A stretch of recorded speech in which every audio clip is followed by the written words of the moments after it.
Superman could survive a head-on plane crash. I know, but he couldn't. No, unless things made out of kryptonite. He'll die.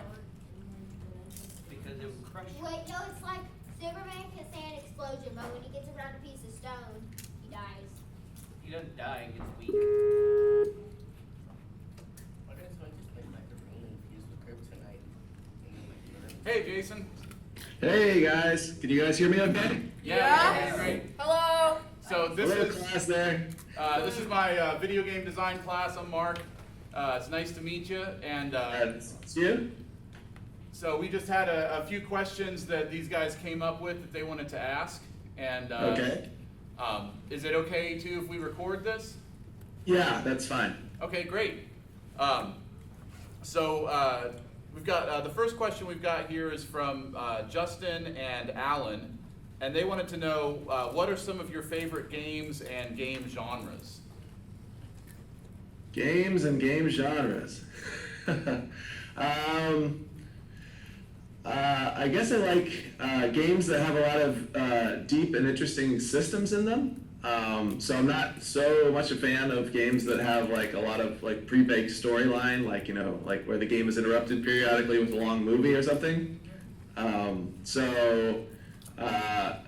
In terms of like indie games, I like games like Spelunky or The Binding of Isaac, FTL. The kinds of games where like it's really about almost like telling your own story through the mechanics and through the decisions that you're making in the game. More like mainstream games. I've really liked. I'm looking over at my game shelf right now. I like Demon Souls a lot. Back in the day, I felt like Borderlands had a lot of that kind of stuff going on, where each situation is kind of different and unique as you go into it. Far Cry 2 was another kind of big touchstone. Where like you sort of have to you approach each mission again, even after you fail, and you have to come in from a different angle, and conditions are different. Like there's all this kind of weird stuff that happens to you along the way.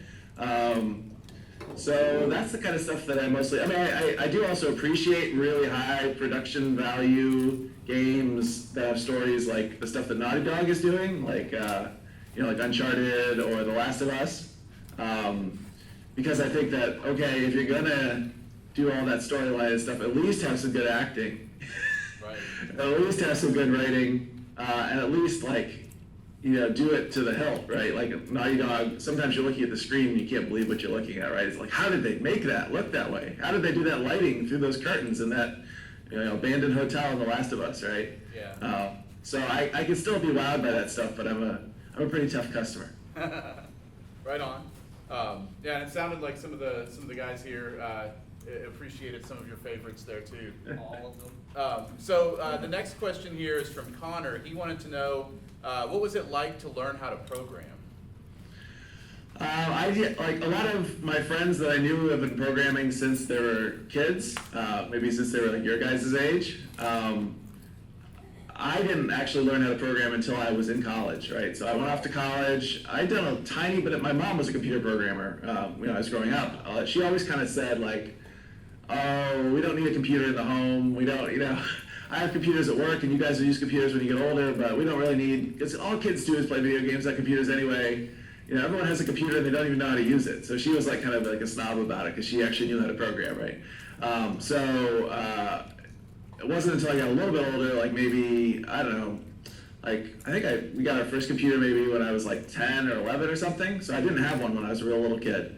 And it was a Macintosh, so you couldn't really program it that easily. It didn't come with, it wasn't like a DOS computer that came with like a basic script interpreter or anything. So I did a tiny bit of programming for a science project where we got like a basic pack, like the programming language BASIC for the Macintosh. But that was just like to speed up like measurement. We were measuring all these bean plants, and so we were trying to do this computation over and over again. And so just a way to automate the computation for all these measurements we were doing on the bean plants. My mom showed me how to program a little bit, but beyond that, I didn't do any programming until I went off to college, and then learned some programming right away freshman year in my Introduction to Computer Science kind of programming classes, and kind of became hooked from there, right? So I was doing the assignments in the classes, and then my friend who had known how to program for many years in my dorm, he and I on the weekends were doing all these kind of crazy projects, right? Not necessarily video games, because those are so big and kind of out of scope. But we were doing, mostly he and I were doing a lot of experimental music generation, so like writing programs to generate jazz music or something, and kind of screwing around with that kind of stuff a lot. And then I got a couple of jobs along the way where I was like programming all summer long for a job, like in between school years in college. That's where I really learned how to program, is when I was like doing it every day. All the stuff I learned in class was just like a drop in the bucket compared to what I learned when I was actually like programming every day and getting paid to do it.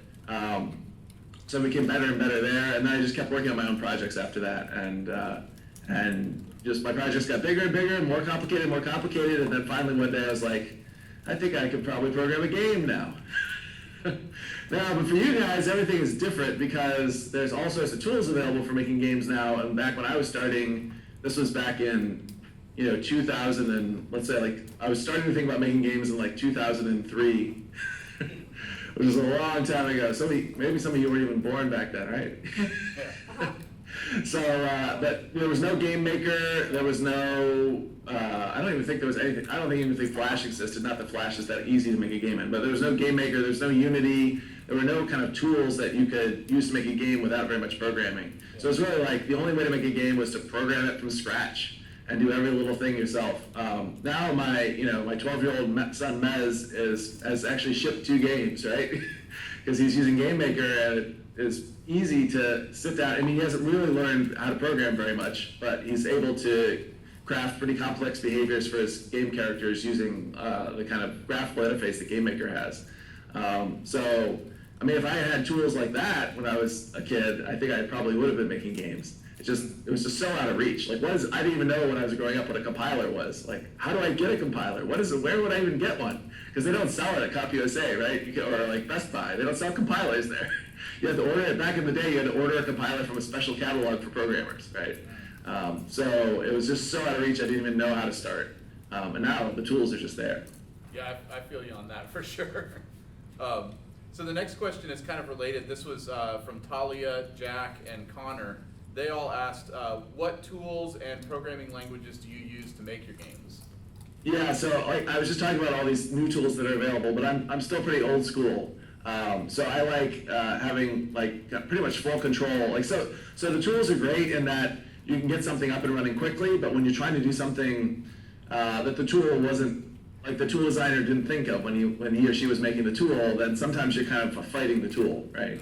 And so in Game Maker, for example, if you want to do like procedurally generated stuff, like kind of like Spelunky, even though the original Spelunky was made in Game Maker, there's not a real good way to actually make that in Game Maker's native kind of graphical user interface. You've got to figure out how to kind of code around Game Maker to, spawn a level automatically as opposed to like hand placing all the tiles in the level. And so I want to kind of have complete kind of blank canvas in terms of like what kind of game design I'm gonna make. And when I think about some of my games, like inside of Starfield Sky, that has all this recursive stuff where there's a level inside a level and procedurally generated monsters inside that level and levels inside each of those monsters, I try to think about making that in Game Maker. I'm like, I don't even know where I'd start there. So, or like the graph, I don't know if you guys ever played my game Passage, the game with the 5-minute long game where you live a whole life in 5 minutes. That graphical effect where the screen is kind of compressed off into the future, that was pretty straightforward to do if I was coding from scratch. If I was trying to use a tool like Unity or Game Maker, I probably would have just said, I can't make this effect and left it out of the game, right? So anyway, I code my stuff from scratch in C and C++, and then for like cross-platform sound and getting a hold of the screen and doing keyboard and mouse stuff, I'm using SDL, which is called, so it's like the Simple Direct Media Library or layer. So that's like a cross-platform way to like find out where the mouse is and get keyboard input and also send sound out to the speakers. And then I can use that. My code compiles pretty much the same way on Mac, PC, and Linux because I'm using SDL. And I spend my time programming in Linux. So I've actually like booted up in Linux on an old laptop here at home because I want to make sure that my game runs everywhere, right? So I actually code on a laptop from the year 2000. And so, it's now a 15-year-old laptop that I'm using every day to make my games. which will ensure that pretty much everybody in the world can play my games, right? If I was using like a brand new dev system with like a huge graphics card in it, I'm like, yeah, my game can run maybe 50 frames a second on this monster PC. And then everybody else in the world, most people have a slow computer. Most people just have some laptop or something, and they get my game and run at 1 frame a second, right? So if I can get it running at 60 frames a second on a 15-year-old laptop, then I know that everybody will be able to play it just fine. And so that's kind of like my standard development platform for that reason. But yeah, I'm mostly building my games in like open source software like Linux and all the libraries that are available there, and then figuring out ways to make it work on Mac and PC. Great. So Linux is awesome. You guys should install it on a partition on your computer and check it out if you haven't already. The next question here is from Ben, and he asked, what inspires you to make your games? So I guess I look around my life or around the world for something that I think is really interesting and kind of important that I'm either confused about or struggling with or wondering about, and try to figure out how to make a game that kind of explores that thing that I'm dealing with or thinking about. So like, I don't know, inside of Starfield Sky, which is the game that is infinite and has all these levels inside levels and levels inside the monsters which have levels inside of them and so on, infinitely down into this huge tree of possibilities to explore. Throughout my life, I've always sort of struggled with the concept of infinity and something that's endless and how I can even understand that, right? Because everything I know, even something as gigantic as the world, which is so big we can't really understand how big the world is still finite, right? So thinking of something even bigger than the world, something that's, if you see a picture of the world, how big it is relative to the sun, it's just like a little pinpoint next to the sun, right? It's like, how can we get our heads around something that's so big, and then the sun compared to the galaxy is just invisible in the galaxy, right? And then considering that it would then potentially go on forever beyond that, and still being this little thinking being down in the center of it all, kind of trying to understand this huge thing around us, or even just mathematically thinking about infinity. Like, I really always thought that was really interesting, trying to grapple with those things, and so I wanted to make a game that really put players inside that space and got them to grapple with it. So inside of Starfield Sky, if you like rise up through, like, by the time you hit level 14 in the game, you've grown to be the size of the known universe relative to how big you were at the start, right? So as the scale keeps shifting up and shifting up and shifting up as you rise out through the levels, and you realize you're rising up out of yourself, right? So each level that you're in is actually a bigger version of yourself that then you rise up out of and control. So you are like a little pixel basically inside yourself, and then you're a little pixel inside that self and inside that self. And once the scale goes up to level 14, it's like you're going beyond the size of the known universe at that point. And some people have played the game up to level 300, right? Which is mind-bogglingly, like, how mind-bogglingly huge they are compared to what they were when they first started the game. And I wanted players to kind of get lost in that space and feel how big it was and feel how kind of unfathomable it was to consider, oh, you're at level 300? Well, this goes up another, 2 million levels. I mean, and that's just because of the limitations of the computer, right? Computers can't handle infinity because they're finite and they're discrete, digital kinds of things. And so the integer numbers that can be represented on a computer eventually run out, right? And so they run out around, I guess it's just 2 billion, not 2 million. But yeah, so once you get to level 2 billion, and then you run out. But just imagining how long it would take you, right? It would take you, like, effectively forever to even, you would never do it in your lifetime, right? So it's just, I wanted to build something that was so hard to even understand that people would kind of get that feeling that I was having about infinity. So that's an example. That's not inspired by something in real life. It's not inspired by something that happened to me. Some of my other games are inspired by things that, were happening to me, like Passage I made right around the time I was turning 30, and a close friend had just died, and we were having our second child, and so I was really thinking about how my life was going by, and all these things were kind of ending, and so I wanted to make a game that captured those feelings.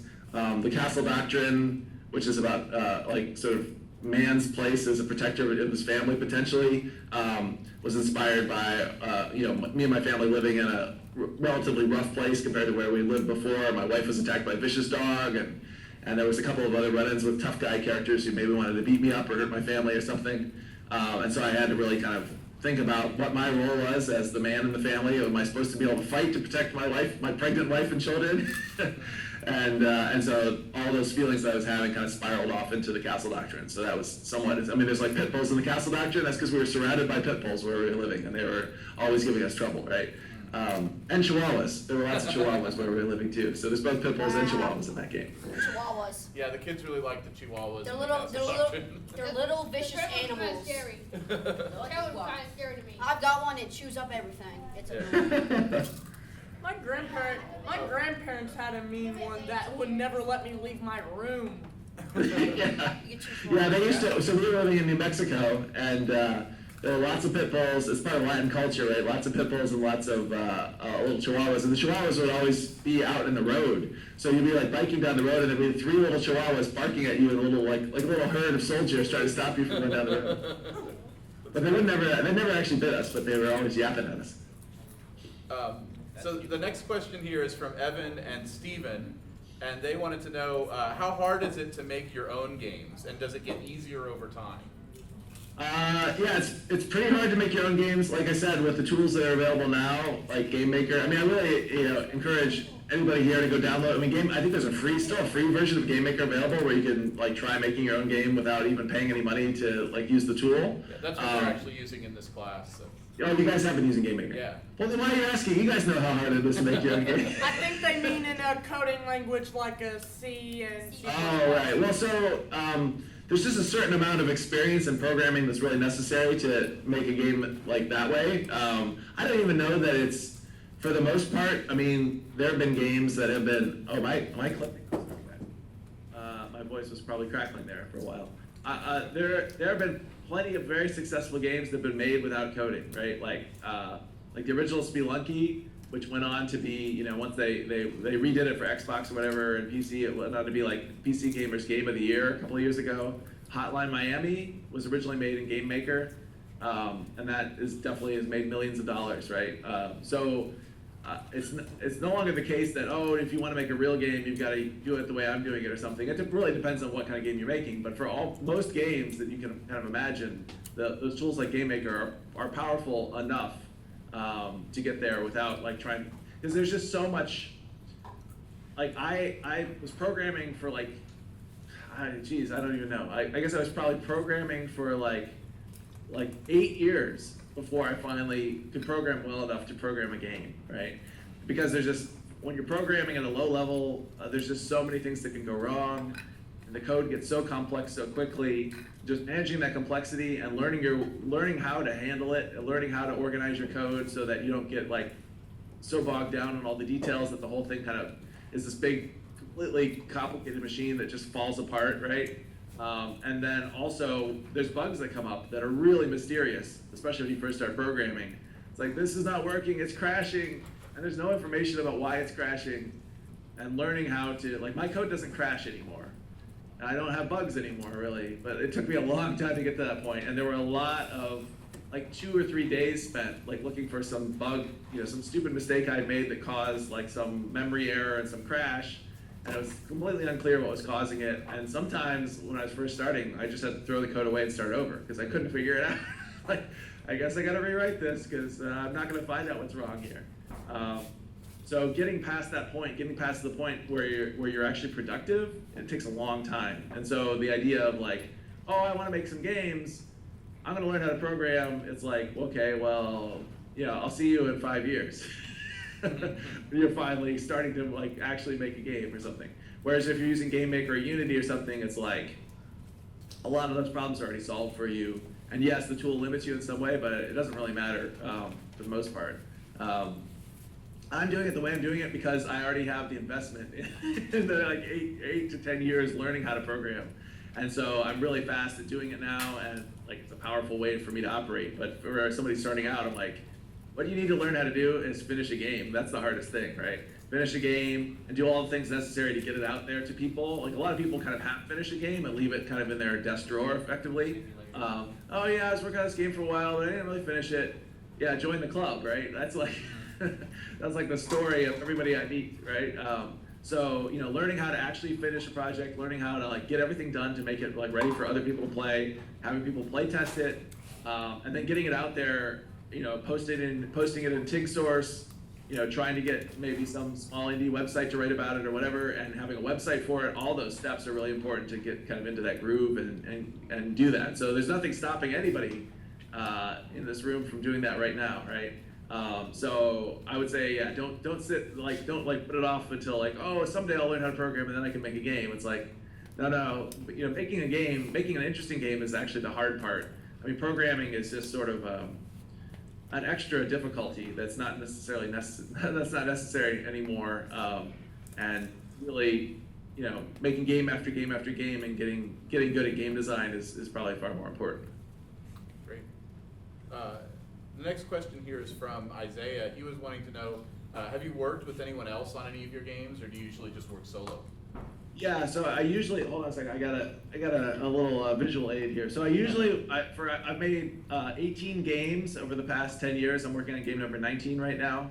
And for every single one of those games, I worked by myself, except for on Diamond Trust of London. You can see, there's my friend Tom. So he was, and his name is on the front too. Let's get it.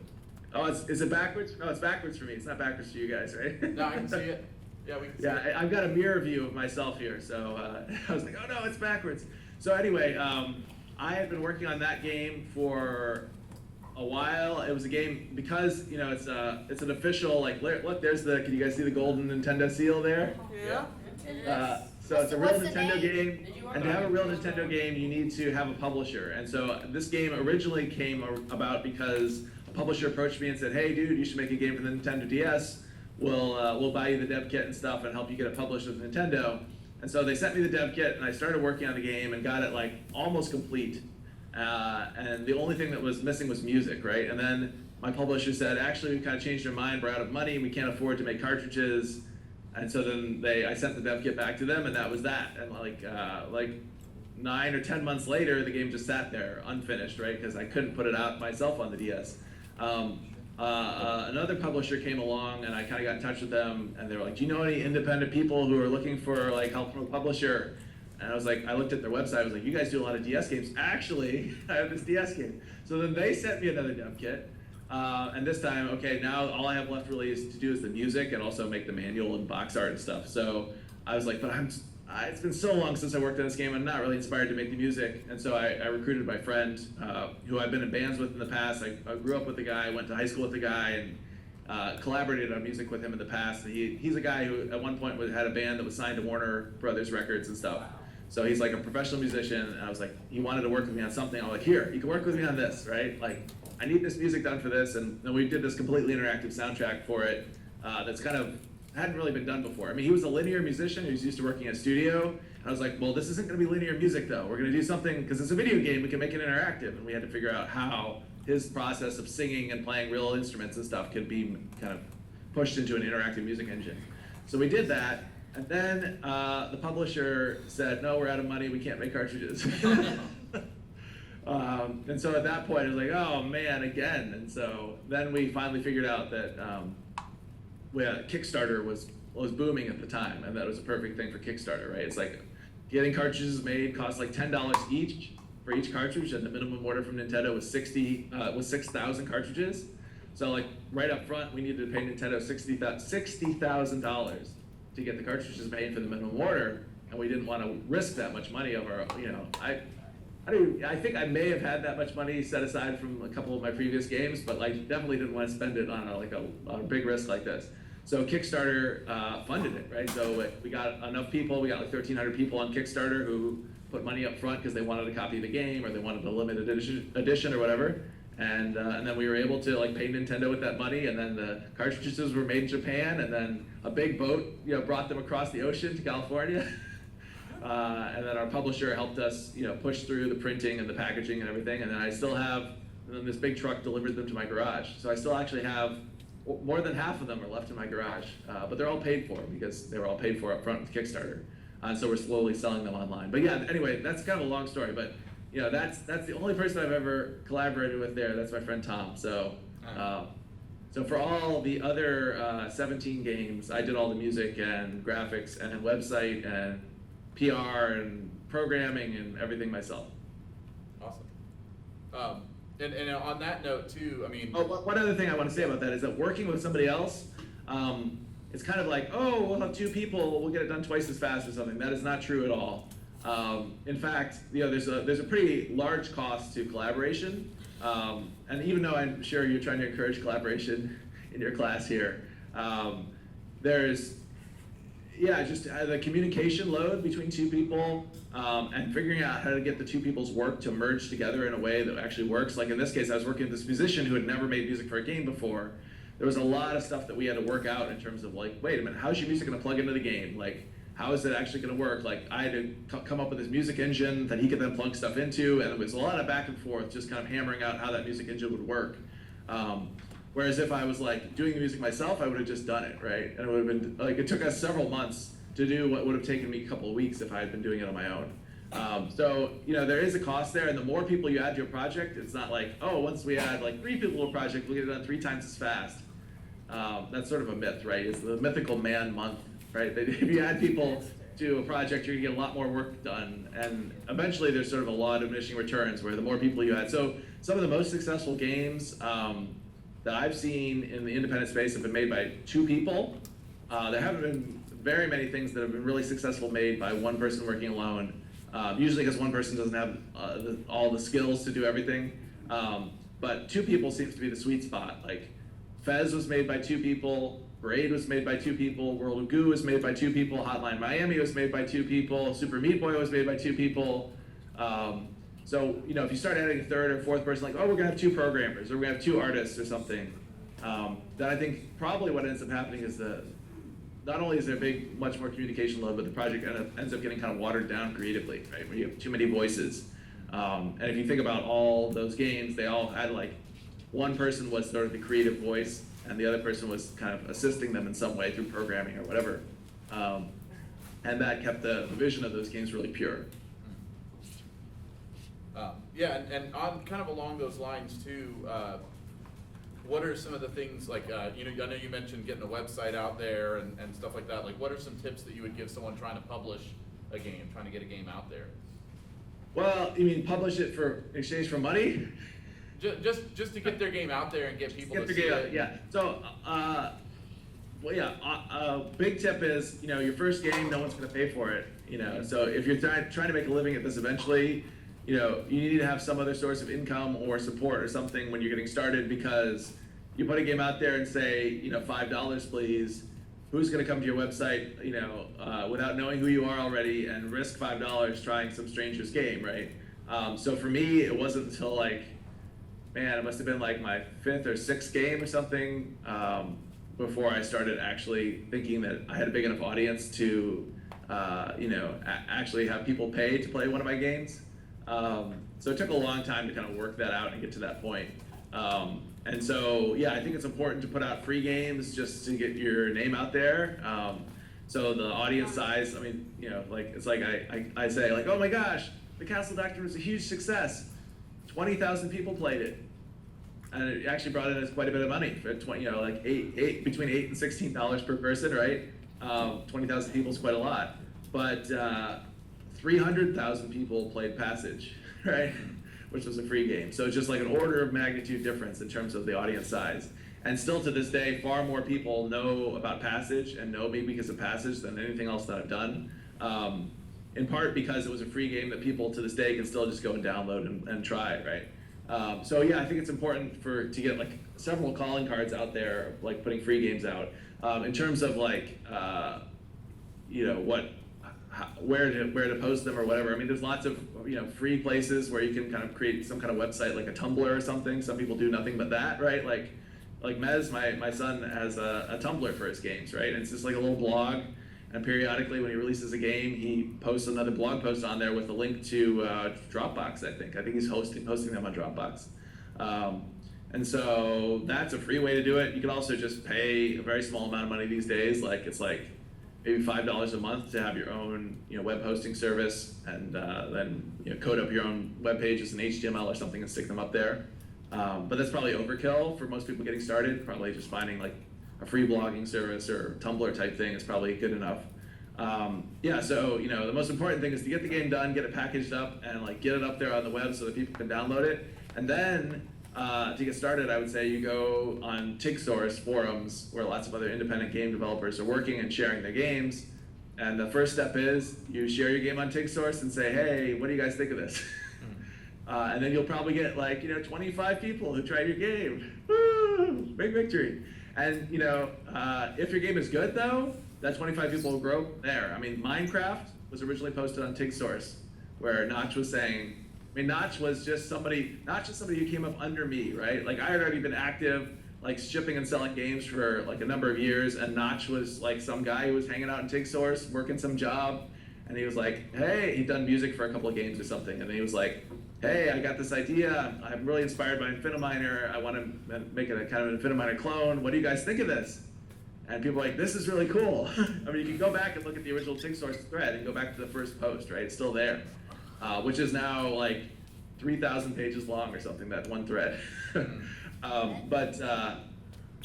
Anyway, Spelunky, Derek Yu is the guy who runs TigSource. He's the guy who made Spelunky. So he obviously posted Spelunky there originally for feedback and stuff too. And Cactus, Phil Fish, I don't know how much Edmund used to hang out in TigSource, but definitely a lot of people like Jonathan Blow, who made Braid, a lot of these people, back in the day kind of got their start on TigSource. And I did too, yeah, I definitely posted a lot of my games on TigSource. The Passage was posted on TigSource for feedback back before it was released. So that's a good place to at least get feedback about your game, get kind of integrated into, maybe even find people to collaborate with. Like if you're looking for somebody to do pixel art for your game or something, you can find people on there. But also sort of like getting the ball rolling. There's people who pay attention to what's going on in TigSource and then write about it on other websites. So if you, like a couple of other websites profile, like here's the list of games that were posted on TigSource this week that people are working on. So you might get some exposure on another website through there. And then, once you get your kind of feet wet there and you've released a few games, then maybe try cold emailing some journalist of some blog or some indie game review site or something that you like. But that's a pretty hard path because they get tons of emails from tons of people every day. And even someone like me who has a name and they know me by name, sometimes they don't email me back, right? So if you're just like a new person starting out and you're emailing them, expect to not get emailed back almost all the time. So it's really tough getting started, but if you keep trying, you'll eventually, and you keep trying and you're doing good stuff, it's pretty much impossible to not eventually get noticed, right? So those are two really hard things though. Keeping trying is really hard, especially if you're not getting any positive feedback about anything you're doing. It's easy to give up, which is what most people do. I mean, I made a game and sent it to the IGF and Slam Jance Independent Game Festival. My first game got rejected by both, and nobody really cared about my game. Maybe one website wrote about it, and I made a second game, and it got rejected by the IGF and accepted into Slam Dance, and like 2 websites wrote about it. And so it was like quite a while. And those were games that I spent like 6 months on each, right? So they were pretty big games, and I spent a lot of time on them, and but I kept going, right? I didn't give up after that. And so that's the important thing, right? It's like understanding that it's not going to be easy. It's not just going to fall into your lap. Yeah, I mean, every once in a while, like someone comes along who's like Notch, right? Who like, basically his first game becomes huge, So, but there's very few Notches in the world. The next question here is from Will. He wanted to know, what game are you the most proud of making? The most proud making.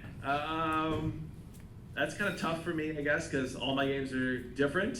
I try to make them, it's not like I'm like evolving one idea and like perfecting something. It's like I'm trying to go off in a different direction each time. I think the Castle Doctrine is the game that people like the most and cause the most discussion out of any. Well, maybe Passage caused more discussion, but that was a long time ago. That was 2007. So, people played Castle Doctrine very deeply. Some people played it for like 11 months straight every single day and really got deep into the systems and understood things that I never even imagined were possible in the game. And it really worked, like everything in the game really worked with what I was trying to explore and express in the game. So I sort of see it as this kind of perfect little system, this little nightmare system that explores this little nightmare world of self-defense and manhood and all this other kind of stuff in a very good way, in a very like kind of powerful way, but it also creates like a deep and meaningful game out of those things. So yeah, I think that's sort of the sort of peak. I mean, I guess maybe if you look at like my whole career, maybe like working up to that point where everything kind of is finally firing on all cylinders. And I think that one's kind of doing that. And a related question from Ozan was, which game did you enjoy making the most?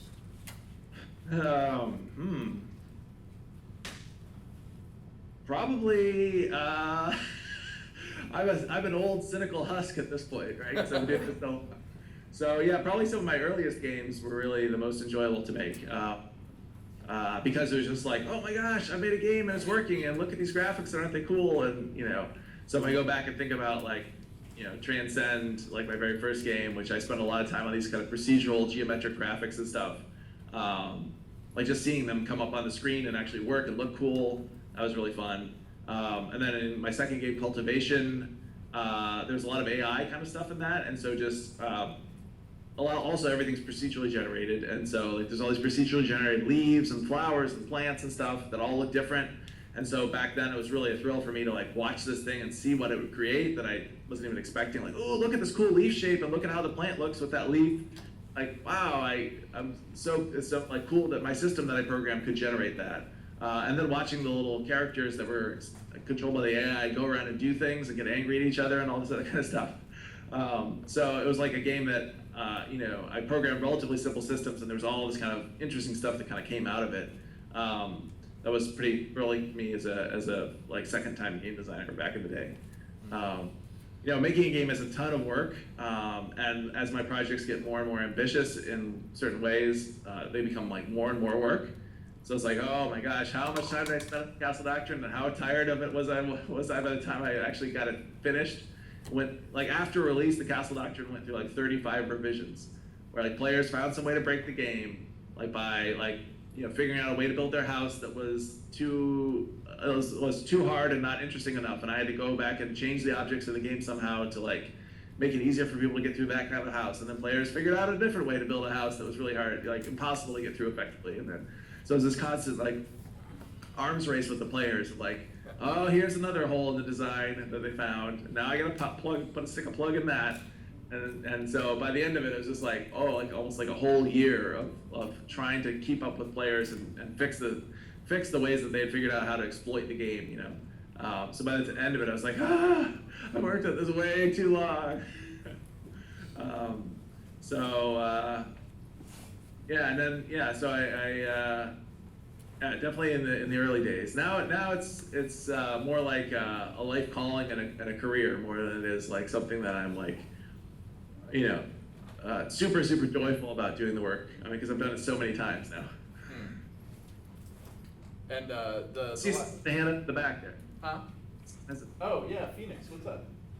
Well, I don't know if this question was asked before because I just got here and, well, are you planning on releasing your games to the Xbox? So I thought about it, but Microsoft is a big pain in the butt. So I've got a bunch of friends who have like John Blow, Phil Fish, Edmund McMillan. Yeah, I was just actually at Edmund McMillan's house last night. I'm a little groggy because I drove back from Santa Cruz at midnight last night. But anyway, yeah, it seems like Edmund McMillan after Meat Boy would probably never put another game out on the Xbox, right? There's just so many hoops that you have to jump through to get a game on a console, and this was true on the Nintendo DS as well with Diamond Trust, and so that was my only taste of it, right? It's like, oh my gosh, you have to go through all, like your game has to satisfy, there were no achievements on the Nintendo DS, thank goodness, because I'm not a fan of achievements, so they didn't force me to do that. but there's this huge, like, it's like a 30-page long document of all these little rules your game has to satisfy, right? Like, on the DS, you can't have them tap too close to the edge of the screen too often because the edge of the screen is fragile and will be broken if they tap in the corner too much or something.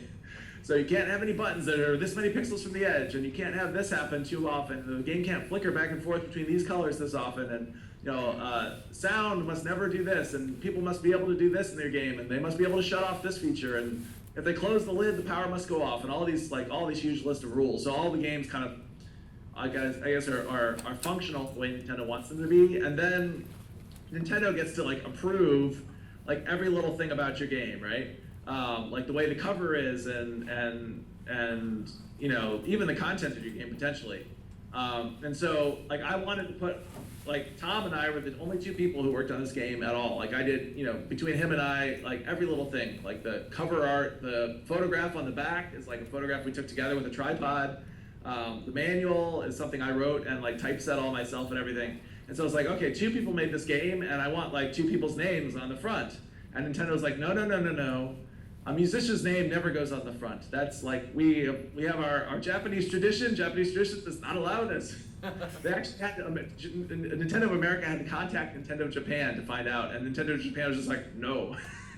No musician's name on front of box, that will set a bad precedent, and other musicians in the future, Japanese musicians, will want their name on the front, and we will not allow this, right? And so it took us, I was like, okay, well then I guess the game isn't gonna come out, right? I was just like not put his name on the front, right? They're like, his name could go on the back, but not the front. And I was like, okay, so we were just sort of like a standoff here. And then my publisher was looking through stuff, and they noticed that your game title can be up to 64 letters long. And there's no limitations to the rules about what's in the game's title. So the title of this game is Jason Rohrer with music by Tom Bailey, Diamond Trust of London. 63 characters long, and you can see it's back there too. And I actually don't have a cartridge here, but it's on the cartridge and everything. And in the Nintendo catalog, it says Jason Rohrer with music by Tom Bailey, Diamond Trust of London, and on the Nintendo website it says that, and everywhere it has to say that, right? And we came up with this title and showed it to Nintendo, and they're like, yes, that title is fine. Just sneak everything past them, they'll never know. Well, yeah, so, but you can see, like, the bureaucracy, right? They have this rule, and the rule is the rule, and you have to follow the rule even if it doesn't make sense. And if you find a way to break the rule in a way that is, like, just defies the spirit of the rule, they're like, oh yeah, that doesn't break the rule, that's fine. I guess if some musician came along someday and said, I want my name on the cover of the box, they would say, well then you'd have to put that name in the title, sir. But is Electronic Arts gonna do that? Like put like some huge like long title, right? So they're not, right? And so, it was like, finally after 6 months of arguing with Nintendo, we came up with the solution, and then it was just like, yeah, green light. So like dealing with that kind of stuff, dealing with Microsoft, certification, hoping that Microsoft is going to promote your game in the way that they promised to promote it. Like Meat Boy was not on the front page of Xbox Live Arcade till like halfway through their launch day, which you guys can see in Indie Game the movie. Just dealing with that kind of stuff and like having so little control over what's going to happen to your game in the end, and having to jump through so many hoops, which is like an extra 6 months of work.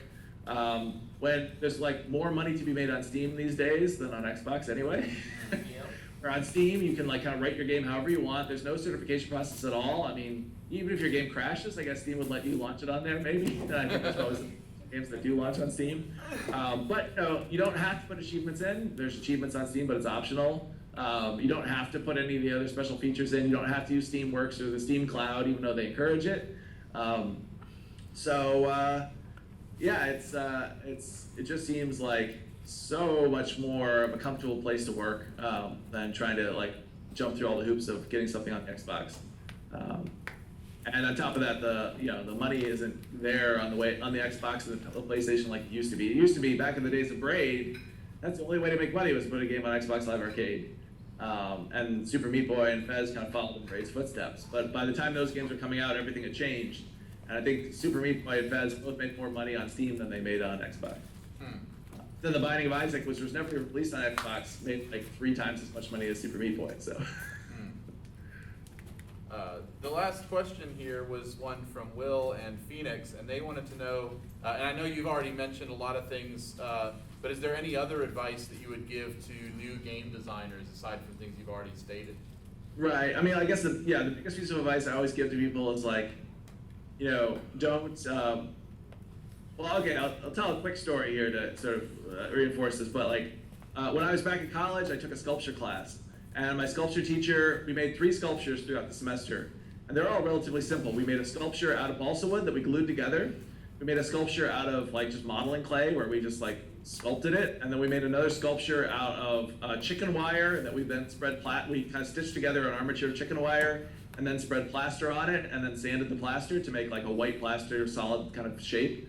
And he told us that these methods that he's teaching us are very simple for a reason. They don't require any special equipment. You don't need a welding machine. You don't need a foundry.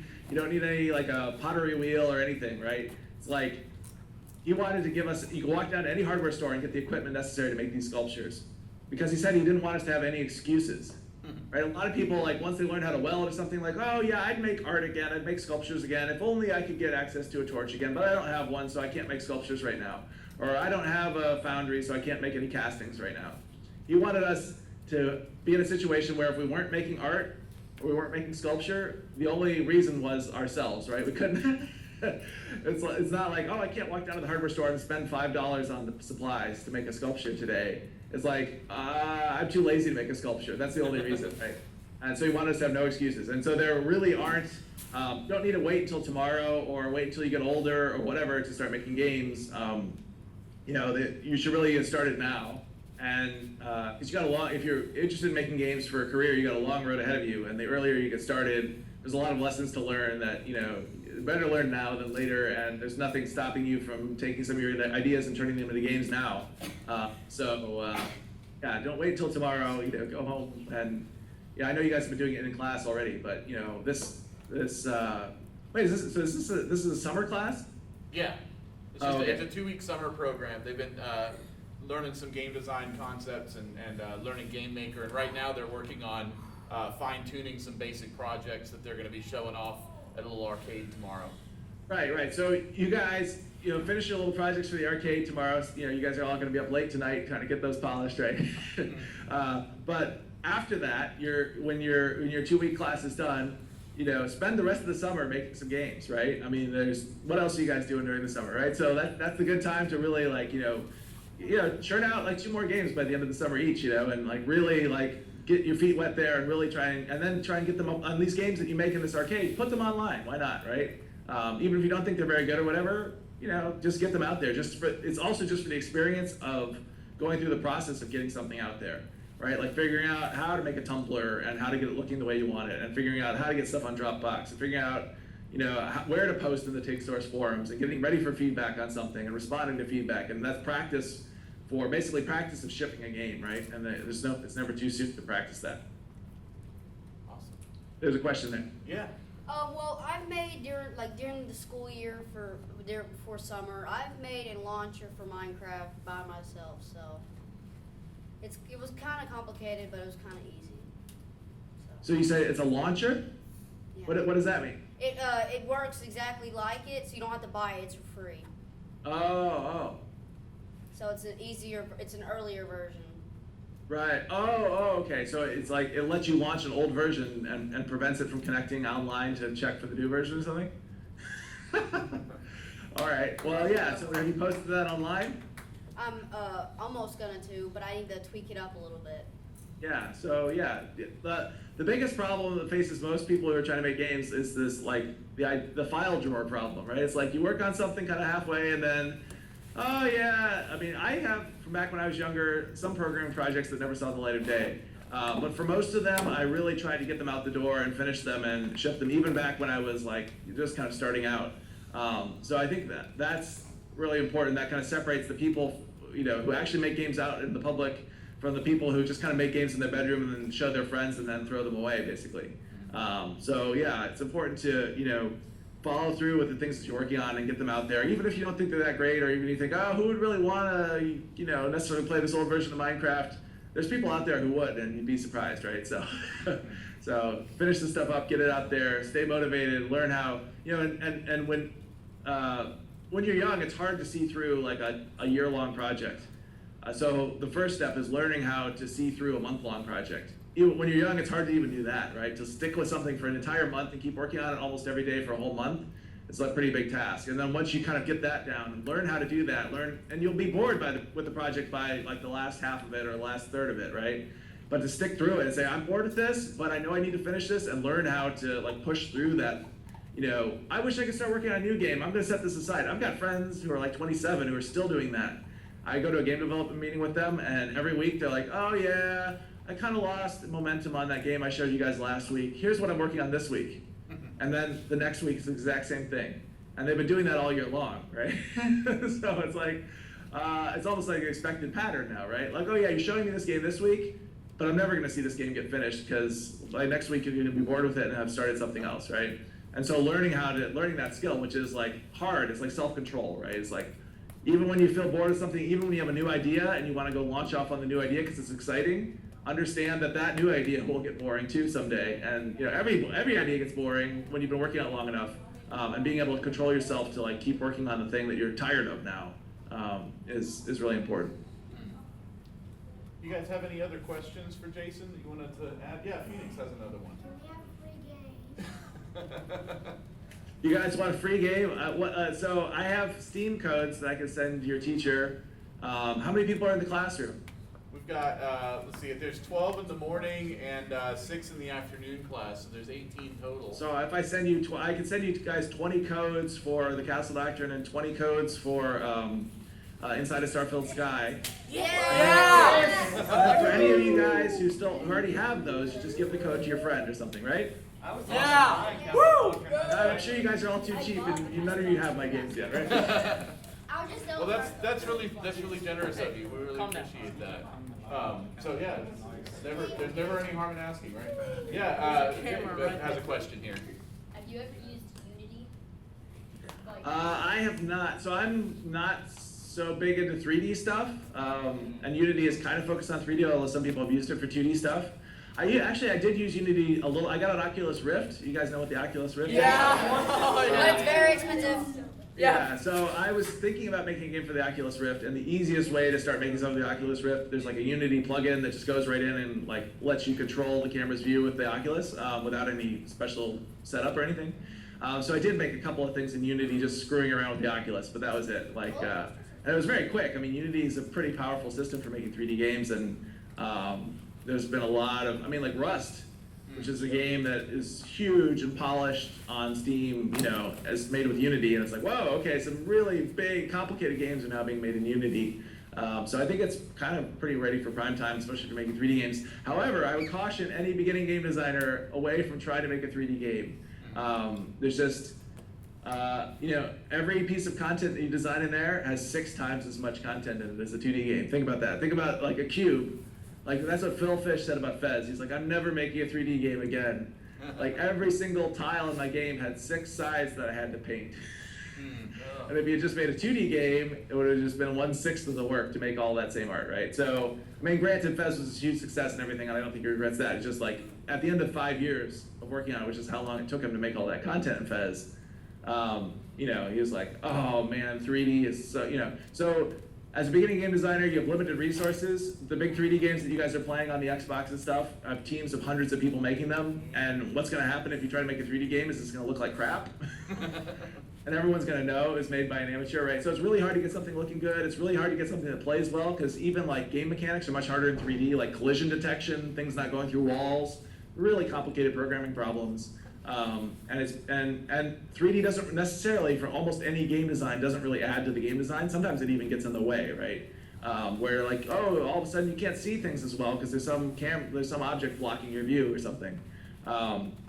So if you make a 2D game design that actually frees you up to do all sorts of cool and innovative things that we kind of you wouldn't even think of in 3D, right? And so I don't know, even thinking about something as simple as Angry Birds, right? It's like Angry Birds is kind of a fundamentally 2D-ish game, and it really works well in 2D. And if you try to do it in 3D, it'd be a very different. Like where would you be aiming from? Like behind the catapult, and like how would that feel, right? It was like you wouldn't be able to see the arc of the thing you're shooting.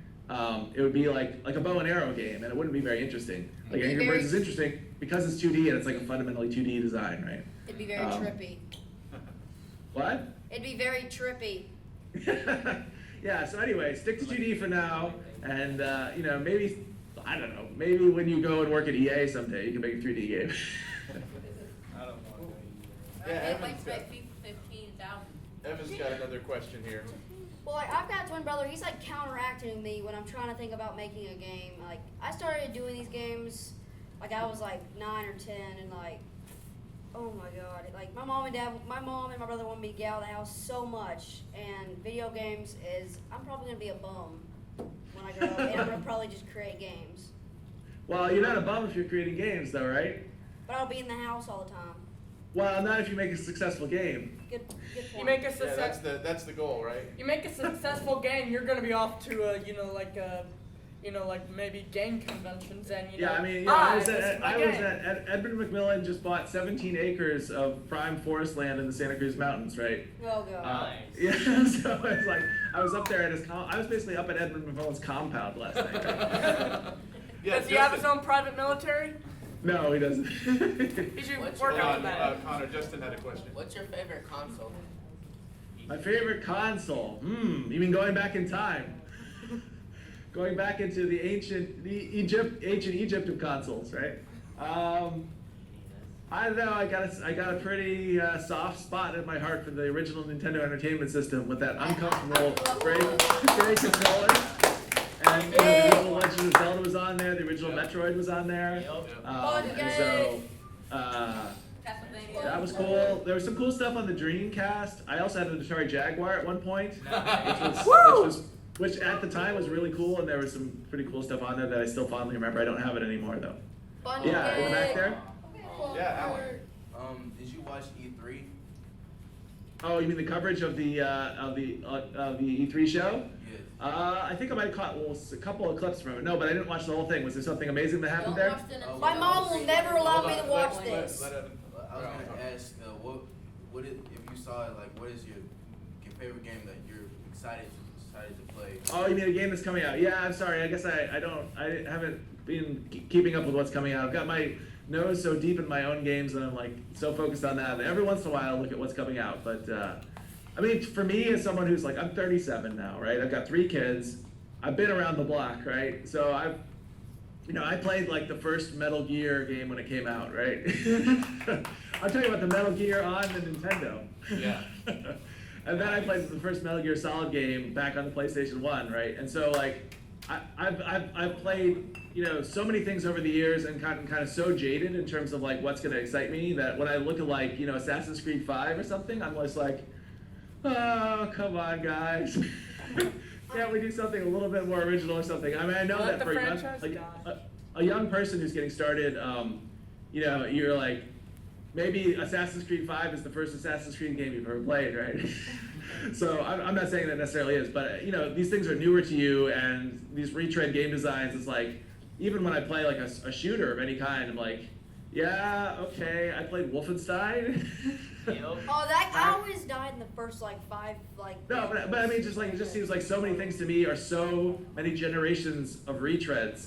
I play a game like Borderlands, and it's like, okay, it's a shooter, but there's some new stuff going on here, right? Like, there's like these procedurally generated guns, and then there's all this kind of like RPG kind of damage happening, like where people have levels and hit points and stuff, and like you're shooting some monster, and all these little like numbers are jumping off like fleas off a dog. Kind of like.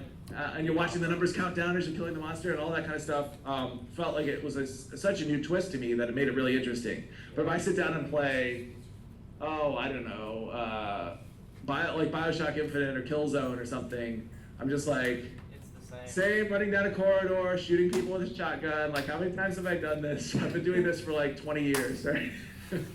Yeah, go ahead. One more question, and then two more, and then we'll wrap it up. So Evan and then Connor. Alright, I'm like, I've got some old game systems. Like, I've got like a couple Ataris. I've got like an old Game Boy and stuff like that. Like, I've got a whole bunch of old stuff.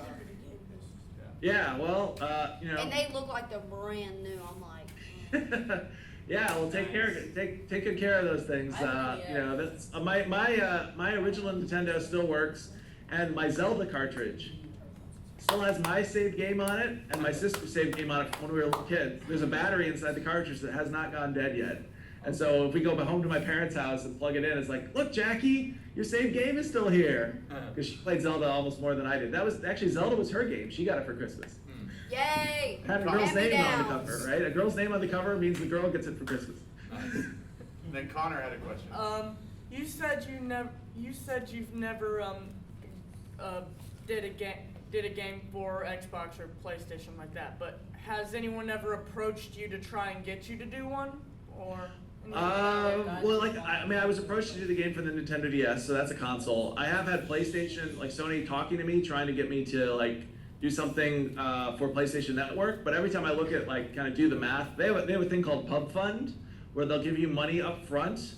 That's basically, they don't actually pay you up front, but they give you a certain amount of money that they guarantee to give you as soon as your game ships. So they'll say like, we'll give you $100,000 if you make the game that you're promising to make and actually release it on our platform, because they were having so much trouble struggling against Microsoft because so many people were releasing the games on Xbox and there wasn't very much money to be made on PlayStation compared. So a lot of game developers just weren't making anything for PlayStation, so PlayStation was struggling, they didn't have a lot of content. So they came up with this idea like, what if we guarantee people a certain amount of money? Because people are too nervous to release on a platform because they're not gonna make any money. So they have that, but it's still so much work that it was just like, oh, my game probably wouldn't sell that well on the PlayStation Network anyway, and then it was like, okay, yeah, maybe I get some money from Sony, but I probably, like they give you the $100,000 or whatever they promise you, and then you don't get any more money until your game sells at least $100,000 worth for them to pay them back. And then you start getting money after that. So there's like, well, I get this money up kind of up front right when I release the game, but probably no more money after that. Like where you release on Steam, the sky's the limit, right? I mean, it's like, you're not just gonna get $100,000 if your game's a hit. It's like, maybe you're gonna be getting millions of dollars. And so it just seemed like such, yeah, so I've talked to Sony a couple of times. They're really nice. I mean, I really like what Sony's doing in general as a company and in terms of the kinds of games that they release on their platform. Like all the stuff that game company made, like Flower and Flow and Journey, that was all funded like kind of directly by Sony and pretty innovative stuff, pretty crazy stuff that ended up being very successful and, making quite a bit of money for Sony and stuff, but still they kind of believed in kind of crazy experimental projects like that. So I think they're a solid company. My mom is so gitchy about certain games. Like she don't want to get out like any information for like Xbox Live and stuff. I'm like, no. Well, Jason, thank you so much, guys. Thank you. Yeah. Thank you. Later. Yeah, it was fun to do, guys.